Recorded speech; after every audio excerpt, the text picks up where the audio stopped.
I apologize for the generator noises. We are keeping the freezers cold.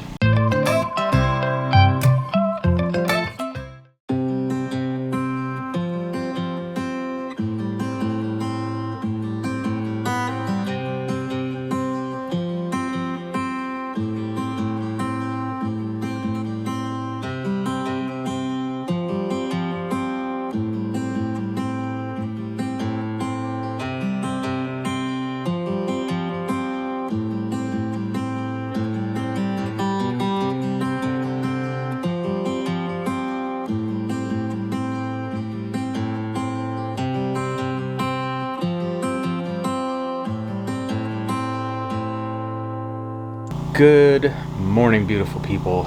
It is a nice overcast day, silver lining and all that. So this is day 5 without power. Yep. It's been a crazy couple days. Yeah. Like, it has been a crazy couple days. We've spent almost the entire time working. We've been doing stuff, clearing trees, cleanup. Right. Really is what it's been. We spent all day yesterday helping some friends clear their property just so they could get to their front door. It's been crazy. And we didn't get the worst of it from this storm. I mean, we are about an hour outside of Asheville, and we're doing pretty good down here. There's been some damage to our friends' property and to a lot of places around here, and the entire county has been without power. Yeah. Like most other counties around here without power. But we didn't see the same damage that even 30 minutes up the road has seen. Asheville is the main one on the news, and they got hit really hard, but there's a lot of other little towns around here that are gone, and that's been, I guess, a little frustrating because I feel like there are certain places that aren't getting the same coverage. Yep. And people are not talking about them as much. And basically what I just want to say is the entirety of Western North Carolina got slammed. Yeah. It's not just Asheville. It's almost all the way to Charlotte, actually. We have friends in Marion. We've just got friends everywhere that have been hit really hard. Mm-hmm. We've heard from friends that they also have friends that are stranded. Right. This was the kind of situation. Bridges are gone, right. Roads are gone, houses are gone, people are gone. Yeah. This is a grade A disaster. Yeah. After the last couple days, things are starting to come out more and more, and as communications are coming back online, because a lot of us have been without cell service, especially up higher in the mountains. And so as things are starting to come online and get better, we're starting to hear from other people of what's going on and how this is a long-term. Yeah, this is going to take a long time to rebuild from. Yeah. A couple of you have emailed and asked us if there's ways that you can help. Lots of people have offered to drive supplies and things to us. We are okay, and our community right here is pretty good. But the work higher up in the mountains, they need help. So there's a couple of places that y'all can donate to. I know there's places in Charlotte that are taking physical donations, and then there's places that are taking monetary donations to handle that and do those things. I will pop those on the screen here because I'm still collecting some. I'll pop them on the screen here for you, and I will also put links to things down in the description box. So you guys, if you feel led to donate in whatever way, you can do that. Most of these places are running supplies to anywhere they can get them to.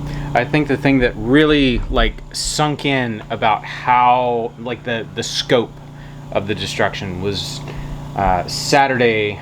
There's a little window where we got some cell service and we were able to get on the internet, and we saw that Chimney Rock, that whole town is gone. Yeah, actually, our picture on our logo right now is up in Chimney Rock. Yeah, we went and had family pictures taken up in Chimney Rock, and the whole town is gone. The river overflowed and wiped everything out.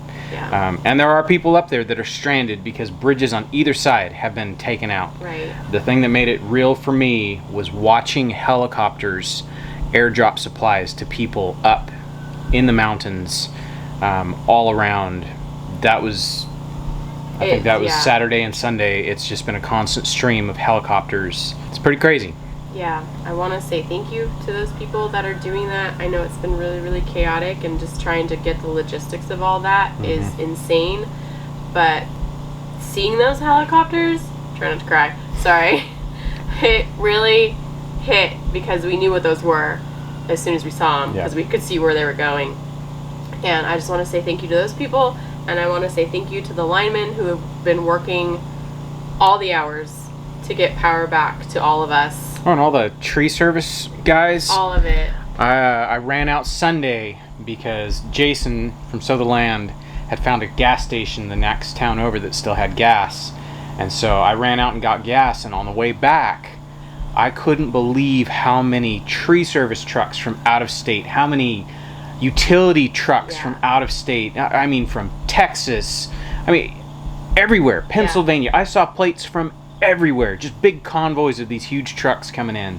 It really did feel like the cavalry was here. Yeah. And seeing the work they're doing, just street by street, they're picking up all the power lines and putting them back. It's been really, really amazing to see not just our local community, but the eastern United States community come together to help out this region of the country. So and huge people from everywhere else. From everywhere else. So huge thank you to everybody, whether you see this or not, for coming out to help get everybody out of a sticky situation. Yeah. With that said, life moves on. Really, for us here, other than having to run a generator and keep freezers frozen, we're doing fine. We've got water. We've got our mobile battery. We're doing all right. I will say right now I get to go out and fix the driveway because that much water coming down that fast like it did on Friday. I measured 9 inches. Our rain gauge only went up to 6, but I had buckets out from, I guess it would have been Saturday when I did chores.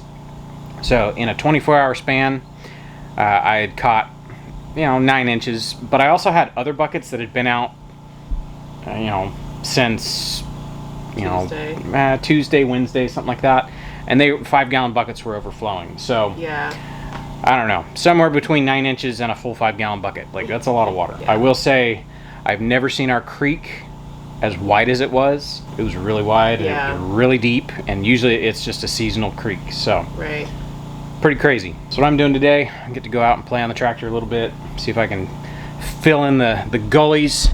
The problem with living on a hill is if you gravel that hill to make a driveway, you lose some gravel when you have torrential rain. So I can't get to the gravel because I can't scrape down there with the tractor, because there are still power lines in the lowest part of our driveway, which is where the majority of our gravel wound up.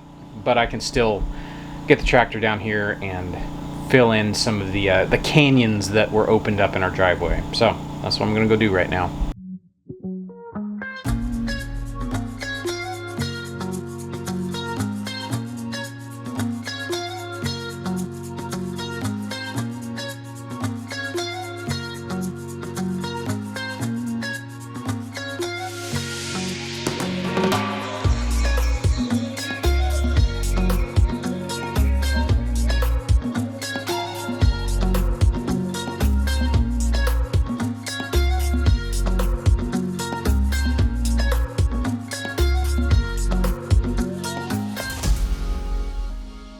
All right, show you what I'm working with.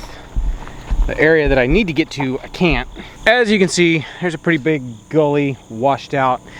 It's a little bumpy to get through. I have a power line right here, and then there's 2 more right there at the front of the property, crossing the driveway.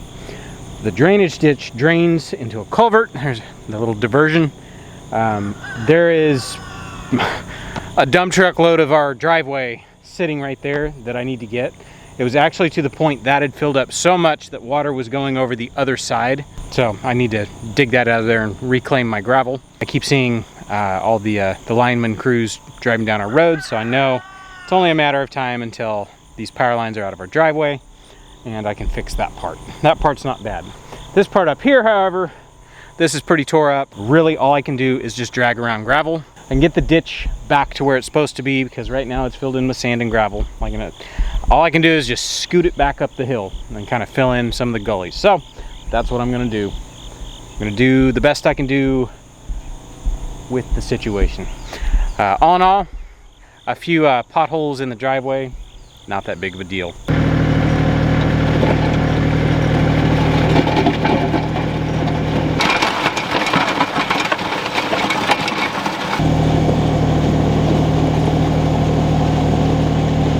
Filled in a little bit. I was able to scrape up some gravel. I really need that gravel that's right there. But like I said, I'll wait till these power lines are picked up, put back where they belong. I was able to get this ditch scraped out. There was a bunch of sand with the gravel. I still need to do a little bit more work right there to really get it to, you know, crest. The crest of the driveway is non-existent. A little bit more work. Part of it is we have another storm coming. Possible storm. It could be, I don't think it'll be a hurricane, but they're saying there's another one coming. It might take the same path. So if we have more water coming, I don't want to tear up the gravel, like loosen it too much, because if we have more torrential rain, all of the gravel goes right back down the driveway. I'll drive up here and show you the diversion that I put in a while ago, and it does work, but you know, driving on it in big rainstorms, it kind of gets worn down, and then if we have a really big crazy event and I haven't like dressed it and fixed it, the water just piles up and goes right over the top of it, and then now you have a new direction that the water travels. All right, so this is the steepest part of our driveway. It kind of rounds the bend, comes here, and then this is, there's supposed to be a diversion right there, but because it kind of gets steep right there, I ended up getting rid of it because the water doesn't want to go that way anyways. I would need to build this this swale back up right here. Whoever cut in this road right here just obliterated the swale. So right here though, this one does drain. It didn't used to. So what I did was I just kind of, as I dragged the driveway, I just kind of started piling gravel and dirt and grass and whatever, and then just smashing it in, and I made kind of a speed bump. But what happens is the water comes down and diverts into this drainage system that we have on our land. So all the water will run off that way, and if there's a ton, it will leave. It goes down to the swamp and then into the creek, and then it leaves. But what usually ends up happening is we'll catch a whole bunch of water, and then it can soak in and you know, water everything. So I built this back up, built it a little bit higher. There's a little bit more work I want to do to it, but I will do that another day. I need to drive over this a couple dozen times. Electric golf cart's kind of nice until there's no electricity. So I charged it with the generator and it's been all right, but we've been trying not to drive it, and I don't want to use the lawnmower to compact this, so we haven't really been coming and going too much. So I guess I'll just call it good with what little I did with the tractor. That was an easy project, and like I said, I don't want to do too much in case we get more rain before we've had a chance to drive on it and pack it back in. We're just about out of gravel.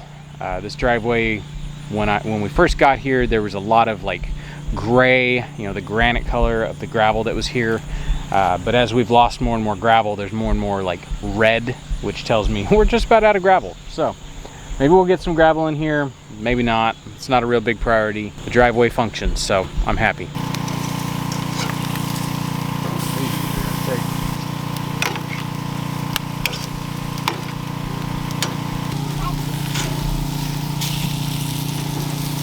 I'm gonna move these off that little spurt of flame that is wanting to consume my pork chops.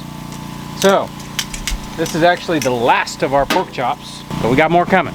I apologize for the generator noises. We are keeping the freezers cold, so just in case, we've actually been eating pretty good. We've been eating, you know, the high value things like pork chops. We ate some steak last night. I think it was the last ribeye we had in the freezer, just to get it out of the freezer just in case the power doesn't come on and I run out of gas for the generator, just in case, that kind of just in case. Basically, we're to the point now, there's a whole bunch of canning that will probably have to take place if the power doesn't get restored soon. So we have a bunch of tomatoes. All we've done is just stash our tomatoes all summer in the freezer. So there's a lot of stuff we can can first. if the freezers are no longer, if we can't keep our freezers cold. So, hence the pork chops. All right, I better put this camera down and finish cooking these. Pay attention to them. I've got some that are like massive. They're like, I don't know, 2 inches thick, so they're taking forever to cook. I shouldn't have put the thinner ones on just yet. Buggy, take the thermometer inside. Thank you. You can.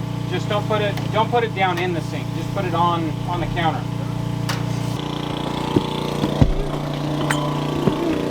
Thank you.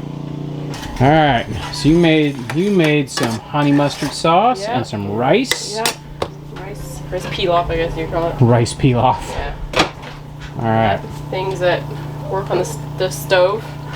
Did not require the oven. We can use the oven. We did the other day. Actually, I made some bread. Everything. It's a propane stove and oven, but it takes the electricity to run the little thing in the back that turns the oven on. The safety part of it, like the igniter and stuff like that. Right.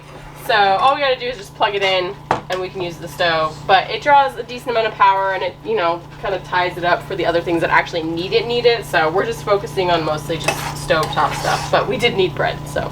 We did need bread, and it was very nice. I see you have a supervisor. Yes. She did not take a very long nap, and she's kind of grumpy. Are you kind of grumpy? Yeah, kind of grumpy. Please bless this food for our bodies. In Jesus' name. Amen.